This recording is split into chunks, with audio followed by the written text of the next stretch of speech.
لما اعمل عرض وراك يا جماعه اقل من الناس كلها 10 جنيه في الكيلو، ولما اعمل عرض بانيه اقل من الناس 20 جنيه و30 جنيه في الكيلو، من حقك لو انت ما اتعاملتش معاه وما جيتش اشتريت مني من حقك تشك فيا، ومن حق انا كبياع بقى اوريك الشغل بعينك وانت قاعد في بيتك كده زي ما انت.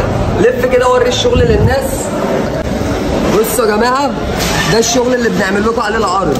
فراخ كبيره عشان في ناس بتخش تعلق لي ناس ملهاش لازمه كده في مهنتنا برضه، تمام؟ انت بتجيب فراخ صغيره وانت بتجيب فراخ مجمده والكلام ده، لا ده الشغل يا جماعه اللي بعمل لكم عليه العرض اهو على الطبيعه. دي الفراخ اللي بنزل عليها على العرض يا جماعه، اللي عنده من ده كداب. ده البانيه يا جماعه، ده البانيه اصفر ولا ميه بقى ولا الكلام ده ولا فصوص صغيره، لا هو بالصلاه على النبي معسل وبالضمانات اليافطه اللي ورا دي كده. ده شغل معسل يا جماعه، شغل معسل وبالضمان، اللي هو ايه؟ اللي هو لو ما لقيتش الحاجه معسله والشوربه ما بتكدبش، لو ما لقيتش الحاجه معسله تلزمني وتاخد فلوسك. تعالى كده وري الشغل للناس.